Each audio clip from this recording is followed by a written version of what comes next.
This week in our Anatomy of a Play, we break down the slip screen. Here's Ross Tucker to do that for us on the whiteboard.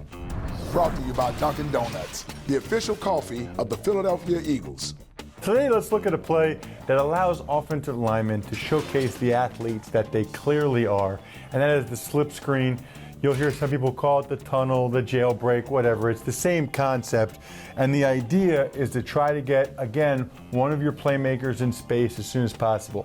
Usually, there will be some type of quick run action in the opposite direction, maybe a fake of an inside zone with everybody flowing that way to get the defense flowing that way. The key block is really going to be the left tackle and the inside receiver number 2. So the left tackle is going to step down like it's inside zone because that's what the quarterback's faking really quickly.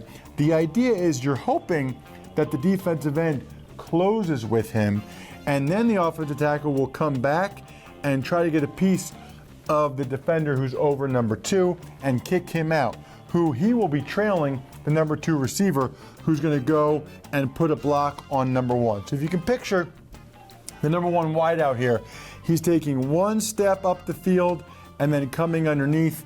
The number 2 receiver is going to pick off his guy if he can, while this guy initially follows with the number 2 receiver. By that time, if the timing's right, like with all screens, timing is everything.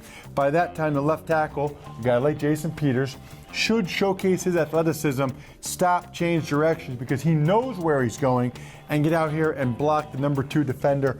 The defensive end, typically by the time he figures out it's not a run to the right, and he tries to change direction, he's not able to get there. He's not able to get back into play. If you get those 2 guys blocked, and the defensive end can't change of direction and get back inside the play, you got something here. Great job, Ross, breaking down the slip screen. Let's take a look at it here on the monitor. You know, screens are going to be a big part of this offense under Doug Pederson. Again, coaching under Andy Reid, screens of any variety were certainly important to the offense. And what we're going to get here is we got DeAnthony Thomas here on the outside. We got Travis Kelce right there, and we got Jeremy Maclin.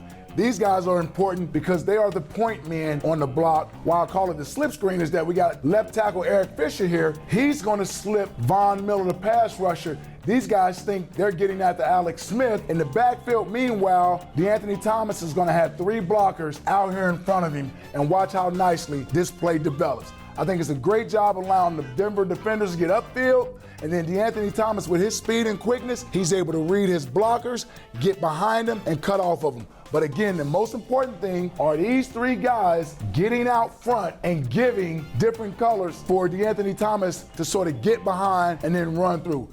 Great job of the blockers getting out front, quickness and speed from Thomas on the outside. One of my favorite plays, the slip screen.